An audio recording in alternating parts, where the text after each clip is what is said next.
Bonjour, aujourd'hui la coccinelle mal lunée d'Éric Carle. C'est lui aussi qui a fait la chenille avec des petits trous.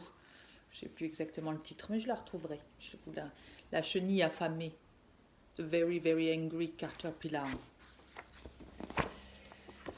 Donc la coccinelle mal lunée. C'était la nuit. Quelques lucioles dansaient sous la lune. À 5 heures du matin, le soleil se leva. De la gauche, une gentille coccinelle arriva. Elle avait vu une feuille couverte de pucerons, de quoi faire un bon petit déjeuner. Mais au même moment, une coccinelle mal lunée arriva de la droite.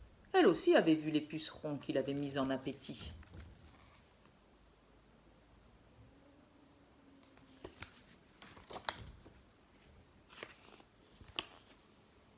« Bonjour, dit la gentille coccinelle. « Dégage !» rétorqua la mal lunée. « Je veux ces pucerons. »« Nous pouvons les partager, proposa la gentille coccinelle. Pas question, ils sont à moi et rien qu'à moi, tempêta l'autre. À moins que tu veuilles me battre. Si tu insistes, dit la gentille coccinelle. Elle regarda l'autre sans filer. La coccinelle mal lunée baissa les yeux. Elle semblait moins sûre d'elle. T'es pas assez grosse pour moi, lança-t-elle. Dans ce cas, trouve-toi quelqu'un de plus gros. C'est ce que je vais faire. On va voir ce qu'on va voir. Là-dessus, elle ouvrit ses ailes et s'envola.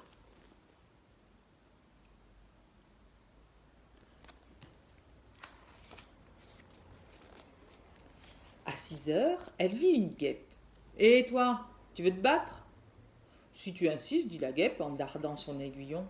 « Oh bah, t'es pas assez grosse pour moi. »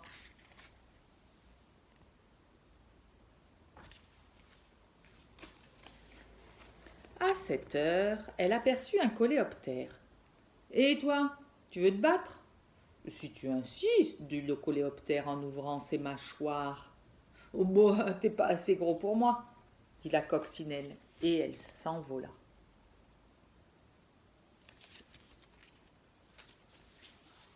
À 8 heures, elle rencontra une menthe religieuse.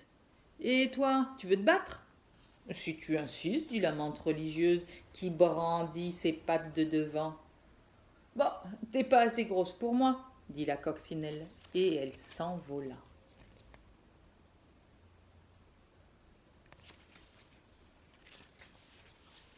À 9 heures, elle découvrit une fauvette. « Et toi, tu veux te battre ?»« Si tu insistes, dit la fauvette, qui fit claquer son bec. »« Bon, t'es pas assez grosse pour moi, dit la coccinelle, et elle s'envola.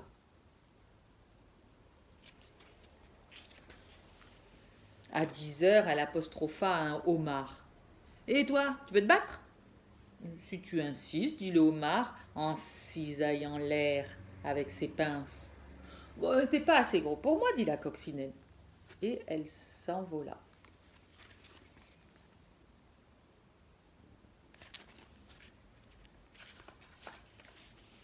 À 11 heures, elle croisa un putois. « Et toi, tu veux te battre ?» dit. « Si tu insistes, dit le putois en soulevant la queue. »« Bah, tu n'es pas assez gros pour moi, dit la coccinelle, et elle s'envola.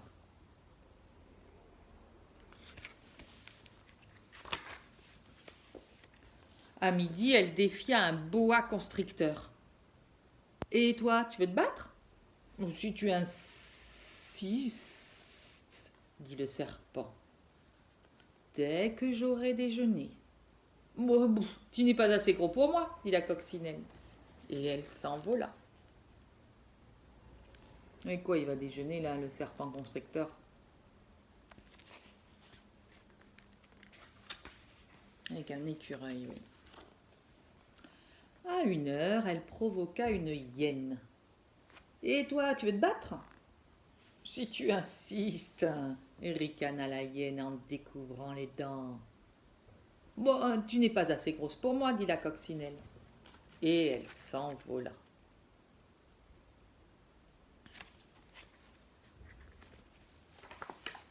À 2 heures, elle trouva un gorille. « Et toi, tu veux te battre ?» Si tu insistes, dit le gorille en frappant sa poitrine.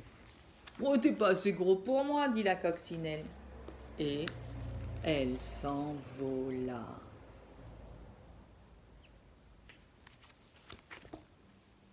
À 3 heures, elle se précipita sur un rhinocéros. Et toi, tu veux te battre? Si tu insistes, dit le rhinocéros en pointant sa corne. Bon, t'es pas assez gros pour moi, dit la coccinelle. Et elle s'envola.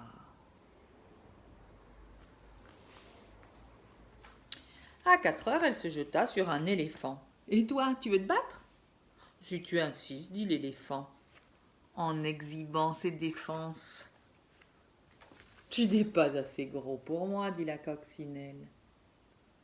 Et elle s'envola. À 5 heures, elle se rua sur une baleine. Et toi, tu veux te battre? La baleine ne daigna point répondre. Qu'importe, elle n'était pas assez grosse de toute façon.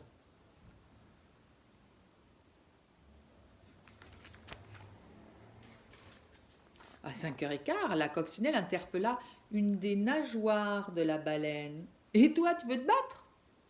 Elle ne reçut pas de réponse, aussi s'envola-t-elle.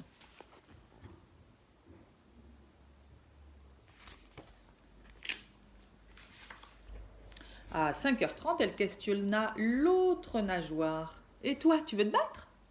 On ne lui répondit pas davantage, alors elle s'envola de nouveau.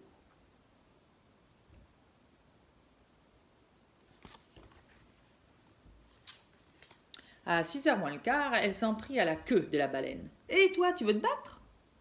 Elle n'entendit pas de réponse. Mais elle reçut une telle gifle qu'elle fut balayée par-dessus la terre et la mer. À 6h du soir, la coccinelle mal lunée était de retour, fort mal en point. Elle avait été tapée par la queue de la baleine. « Ah, te voilà encore, dit la gentille coccinelle. Tu dois avoir faim.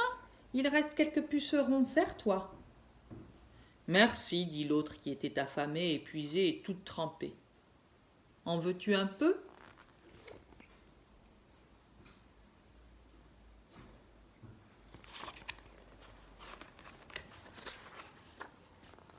Bientôt, les pucerons furent tous mangés. Merci, dit la feuille. C'est tout naturel, répondirent les coccinelles. Et elles allèrent se coucher tandis que les lucioles, qui avaient dormi toute la journée, reprenaient leur balai sous la lune.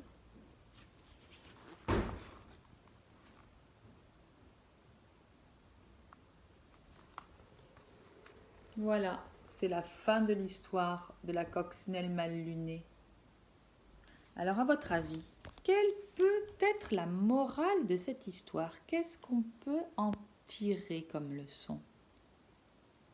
À vous entendre.